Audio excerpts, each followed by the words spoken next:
Sohibqiron Amir Temurning nihoyatda sohib jamol, husnda tengsiz bo'lgan To'kal xonim, ya'ni Kichik xonim ismli kenja xotini haqida nimalarni bilamiz? Nima sababdan Temur bu Mo'g'ul malikasini nikohiga olgan? Men Dervish Not va biz tarixni jonlantirishga hozirmiz.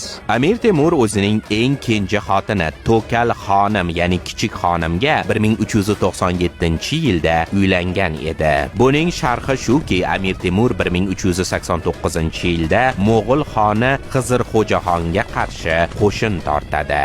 Xizrxo'jaxon Sohibqironning hujumlariga bardosh bera olmay, qochishga majbur bo'ladi. O'rtada vujudga kelgan murosa tufayli Amir Temur tashabbusi bilan 1336-1399 u yana Mo'g'uliston xoni bo'ladi. Amir Temur Mo'g'uliston bilan bo'lgan qarama-qarshilikni uzil-kesil bartaraf etish uchun Xizrxo'jaxonning go'zal qizi To'kal xonimga uylanishni maqsad qiladi. Xizrxo'jaxonning ham bu nikohdan umidi katta edi. Har holda To'kal xonimga uylanish masalasi ikki tomon manfaatlariga mos kelar. Uzoq davom etgan ziddiyat o'rnini hamjihatlik, qarindoshlik munosabatlari egallashi uchun vosita bo'lishi ko'zda tutilardi.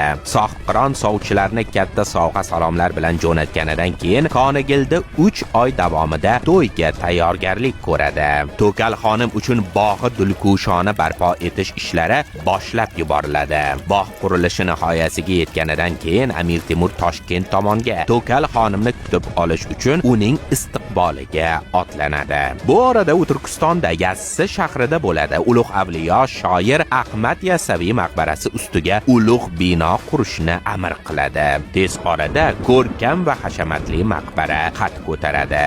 Demak, ikki bunyodkorlik namunasining qurilishida To'kal xonimning ma'lum roli bor. Nizomiddin Shomiyning yozishicha, Sohibqiron amirlar va qozilarni hozir qilib, To'kal xonimni shar'iy nikoh bilan o'ziga xotin qilib oladi. Saroy mulk xonimdan keyin ikkinchi maqomini egallagan To'kal xonim nihoyatda sohib jamol, husnda tengsiz bo'lgan. Saroy mulk xonim, ya'ni Bibi xonim katta xonim bo'lsa, To'kal xonimni saroyda ardoqlashib Kichik xonim deb atashgan. Yanada qiziqarli va tarixiy kontentni o'tkazib yubormaslik uchun Dervish Not sahifasiga obuna bo'ling.